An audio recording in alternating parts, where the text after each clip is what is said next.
ध्यान रखे रहना है। देखो मैंने जो भी अभी पढ़ाया है आपके लिए, ठीक है, तो कुछ विशेष रूप से अध्याय 4 का आपका दिख रहा होगा, ग्रामीण समाज में विकास और परिवर्तन के लिए कुछ मल्टीपल चॉइस क्वेश्चन मैंने फिट किया। बाकी ये ऑफलाइन एड्रेस है, यहाँ पे हमें कॉन्टेक्ट कर सकते हो ऑफलाइन में से। ऑनलाइन डिस्क्रिप्शन में लिंक है भाई साहब, वहाँ से आप है सो एप्लीकेशन को डाउनलोड करके नोट्स वगैरह सारा कुछ क्लास के लिए आप ज्वाइन कर सकते हो। पहला देखो सिंपल है कि निम्न में से कौन सा ग्रामीण समाज की विशेषता मानी जाती है। निम्न में से कौन सा ग्रामीण समाज का विशेषता माना जाता है यार, सिंपल सा क्या हो जाएगा, एक गांव देहात का सरजी जीवन यापन किस पर आधारित होता है, कृषि व्यवसाय पर आधारित होता है। इस बात के लिए बिल्कुल आपको ऐसो याद रखे रहना है।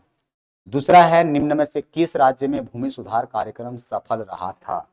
निम्न में से ऐसा कौन सा राज्य रहा था जिसमें से भूमि सुधार कार्यक्रम सफल रहा था, आप सभी को याद रखे रहना है। समझे, वो कौन सा राज्य रहा था, तो याद रखे रहना पश्चिम बंगाल आपका है सो सफल माना जाता है इस बात के लिए। नेक्स्ट कहा जाता है हरित क्रांति का मुख्य कार्य कौन था, उपजाऊ भूमि, रासायनिक खाद और बीज, वर्षा या शिक्षा। समझे, हरित क्रांति के मुख्य कारक कौन माने जाते हैं, इसके बारे में आपसे पूछा गया है। अर्थात हरित क्रांति में अगर सिंपल से हम लोग देखते हैं तो किसके बारे में बात किया गया था, रासायनिक खाद और बीज के बारे में प्रयोग किया गया था, सभी को है सो पता होना चाहिए।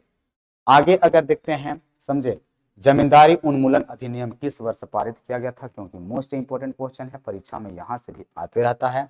अर्थात याद रखिएगा 1951 में सर जी, समझे, जमींदारों को पूरी तरीके से हटाया गया था, क्योंकि देश आजाद हुआ, नया संविधान आया, नया कानून आया, इसे हटा दिया गया सर जी। क्वेश्चन नंबर 5 कहता है भारत में कितना प्रतिशत राष्ट्रीय आय कृषि से प्राप्त होता है।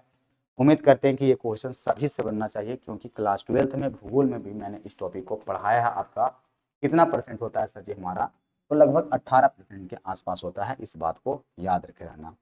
भारत में हरित क्रांति में लाने का श्रेय किसे दिया जाता है, तो आप सभी को पता होगा, मैंने जस्ट अभी बताया था, option number D, doctor M S. Swaminathan को। विश्व स्तर पर किसे माना जाता है, नॉर्मन बोरलॉन्ग को। जबकि शब्द देने वाले कौन थे, तो विलियम गॉड थे, इस बात को आपको याद रखे रहना है।